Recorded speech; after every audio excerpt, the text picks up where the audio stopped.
நம்ம இன்னைக்கு கொங்கு ஸ்பெஷல் அரிசி பருப்பு சாதம் தாங்க செய்ய போகிறோம். இப்போ ஆரம்பிக்கலாம். 1 டம்ளர் அளவுக்கு நம்ம அரிசி எடுத்துக்கலாம். 1/4 டம்ளர் அளவுக்கு நம்ம துவரம் பருப்பு எடுத்துக்கலாம். இது வந்து ஒரு 20 மினிட்ஸ் ஊற வச்சுக்கலாம். நம்ம குக்கரில் 3 டேபிள் ஸ்பூன் எண்ணெய் விட்டுக்கலாம். இதுக்கு 1/4 டீஸ்பூன் அளவுக்கு கடுகு போட்டுக்கலாம். 1/2 டீஸ்பூன் உளுத்தம் பருப்பு, 1/4 டீஸ்பூன் சீரகம். இது நல்லா பொன்னிறம் ஆனதுக்கப்புறம் நம்ம ஒரு வெங்காயம், 6 பல் பூண்டு, கருவேப்பிலை, வரமிளகாய், ஒரு பச்சை மிளகாய், கூடவே ஒரு 5 சின்ன வெங்காயம் எடுத்துக்கலாம்.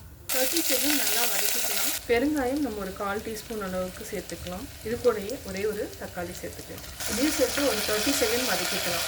1/2 டீஸ்பூன் சாம்பார் தூள் சேர்த்துட்டிங்கன்னா ரொம்ப டேஸ்ட்டாக இருக்கும். ஜாஸ்தி சேர்த்த வேண்டாம். ஒரு டம்ளர் அரிசிக்கு நம்ம 1/2 டீஸ்பூன் அளவுக்கு சாம்பார் தூள் சேர்த்துக்கலாம். சேர்த்துட்டு நல்லா மிக்ஸ் பண்ணி விடுங்க.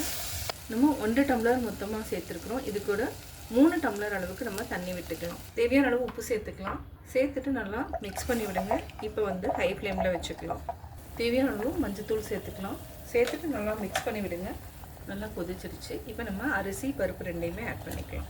இப்போ நம்ம அரிசியும் பருப்பு ஆட் பண்ணிட்டோம். நல்லா மிக்ஸ் பண்ணிவிட்டு ஒரு 3 விசில் விட்டு எடுத்துக்கலாம்.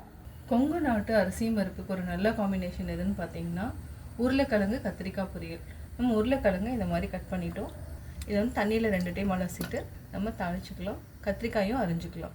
இது வந்து என்னென்னா தோலோடு போட்டிங்கன்னா தான் நல்லா டேஸ்ட்டாக இருக்கும். இப்போ நம்ம பொரியல் பண்ணிக்கலாம். நம்ம ஒரு மண் பாத்திரம் வச்சுக்கலாம். மண் பாத்திரத்தில் 2 டேபிள் ஸ்பூன் ஆயில் விட்டுக்கலாம். நல்லா காயிட்டோம்.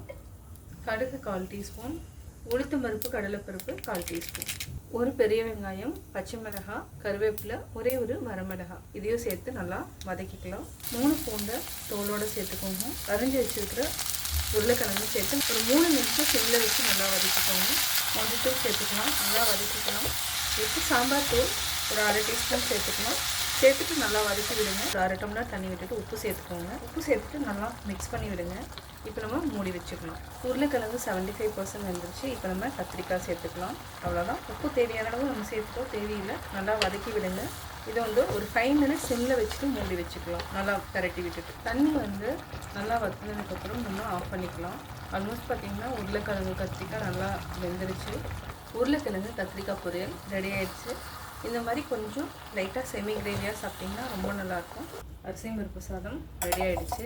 இது வந்து சூடாக சாப்பிட்டிங்கன்னா ரொம்ப டேஸ்ட்டாக இருக்கும். இப்போ நம்ம பிளேட்டில் மாற்றிக்கலாம். உருளைக்கிழங்கு கத்திரிக்காய் பொரியல் கூட அரிசி பருப்பு சாதம் வச்சு சாப்பிட்டு பாருங்கள். கட்டாயம் உங்களுக்கு பிடிக்கும். லைக் பண்ணுங்கள், ஷேர் பண்ணுங்கள், கமெண்ட் பண்ணுங்கள். மறக்காமல் கோபி சுதா சேனலை சப்ஸ்கிரைப் பண்ணுங்கள்.